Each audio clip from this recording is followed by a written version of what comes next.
ದುರಂತಕ್ಕೆ ಸಂಬಂಧಪಟ್ಟಂತೆ ಕ್ಷಣಕ್ಕೂ ಸಾವಿನ ಸಂಖ್ಯೆ ಏರಿಕೆ ಆಗ್ತಾ ಇದೆ. ದುರಂತ ನಡೆದ ಸ್ಥಳದಲ್ಲಿ ಈಗಾಗಲೇ 2500 ಮಂದಿ ರಕ್ಷಣಾ ಕೆಲಸವನ್ನ ಮಾಡ್ತಾ ಇದ್ದಾರೆ. ಸಾವಿನ ಅಧಿಕೃತ ಪಟ್ಟಿ ಇಲ್ಲಿ ತನಕ ಅಂತಿಮ ಆಗಿಲ್ಲ. ಅಂದ್ರೆ ರೆಕಾರ್ಡ್ ಅನ್ನ ಹೊಂಚಿಸೋದೇ ದೊಡ್ಡ ಕಷ್ಟ ಆಗ್ತಾ ಇದೆ. ಸಾವನ್ನಪ್ಪಿದವರಲ್ಲಿ ಪ್ರವಾಸಿಗರು ಇದ್ದಾರೆ.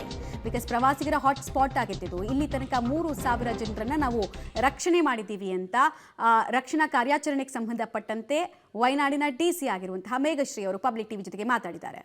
ಕೇರಳದ ವಯನಾಡು ಭಾಗದಲ್ಲಿ ಭಾರಿ ಜಲಪ್ರಳಯ ಉಂಟಾಗಿದೆ. ಈಗಾಗಲೇ ಸಾವಿನ ಸಂಖ್ಯೆಯೂ ಕೂಡ ಬಹಳ ದೊಡ್ಡ ಮಟ್ಟದ ದುಪ್ಪಟ್ಟಾಗಿದೆ.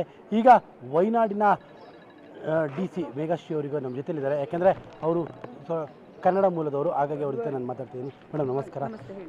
ಎಷ್ಟು ಪ್ರಮಾಣದಲ್ಲಿ ಜನ ಸಾವಾಗಿದೆ ಅನ್ನುವಂಥದ್ದು ಅಧಿಕೃತ ಮಾಹಿತಿ?